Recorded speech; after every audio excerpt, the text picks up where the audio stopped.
భక్తులైతే అంతెందుకు సరస్వతీదేవి మీద ప్రమాణం చేసి అంతా నిజమే చెప్తాను మీ ముందు. ఏంటంటే మా పిల్లవాళ్ళు ఎంఏ పిల్లలు, అదే ఎంఏ పిల్లలు ఎగ్జామ్ రాసినక్కడ వాడు ఆన్సర్ షీట్ లాభపోతే సక్సెస్ అని అక్కడొకటి ఇక్కడ ఒకటి గీతలు ఇస్తున్నాడు. ఏంటంటే ఒత్తులు సార్ ఫోర్త్ సెమిస్టర్ వెళ్ళిపోతాడు పాపం. విఘ్నేశ్వరుడు గారికి వినాలి గట్టి నిర్విఘ్నంగా జరపడానికి మన తెలుగు భాష.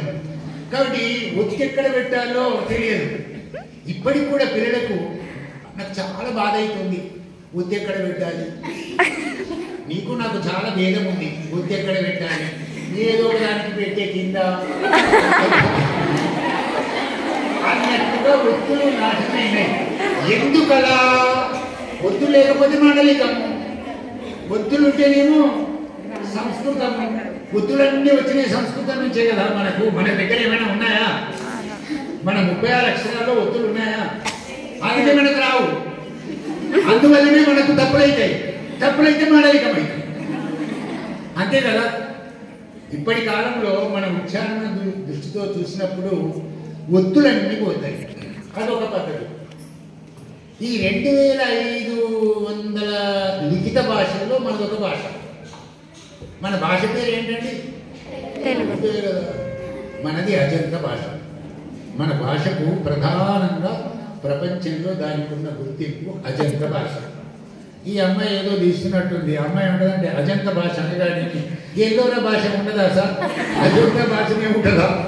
అంటే ఇప్పటి కాలంలో అజంతం అంటే తెలియదు, అజంతం అంటే తెలియని పరిస్థితిలో ఉంది. అజంతం అనగానే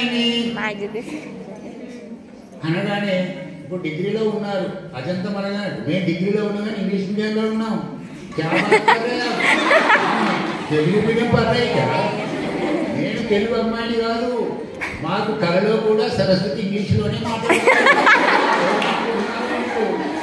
అవునండి, ప్రపంచంలో ఏ దేవుడైనా వాళ్ళ కళల్లో వస్తే వాళ్ళ భాషలోనే దేవతలు మాట్లాడతారు. ఇదేంటండి వాళ్ళ భాష కాదా? మన భాషలోనే మాట్లాడతారని వాళ్ళు ఒకటే యూనివర్సల్ భాష ఉండాలి కదా. ఏ దేవుడైనా ప్రపంచవ్యాప్తం ఒకటే భాష మాట్లాడాలి కదా. 5000 సంవత్సరాల క్రితం ఒకటే భాష ఉండేదని భద్రాద్రి కృష్ణమూర్తి గారు రుజువుపరిచారు. మరి ఒకటే ఉన్నప్పుడు దేవతలు ఏది పడితే మాట్లాడుతున్నాయి. తెల్లవారుజామున అయితే మనకు భలే కళలు పడుతుంటాయి, విచిత్రమైన కళలు. అవన్నీ కూడా మీకైతే పరీక్షలప్పుడే సరస్వతి కళలు వస్తుందో ఏమో నాకు తెలియదు.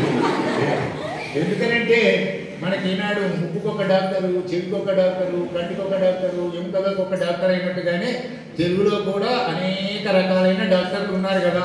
ఒకే రకమైన డాక్టర్ ఏమైనా ఉన్నాడా? జానపద సాహిత్యానికి 1000 మంది డాక్టర్లు, ప్రాచీన సాహిత్యానికి 1000 మంది డాక్టర్లు, జానపద సాహిత్యానికి 1000 మంది డాక్టర్లు, వ్యాకరణానికి అయితే దిక్కే లేదు.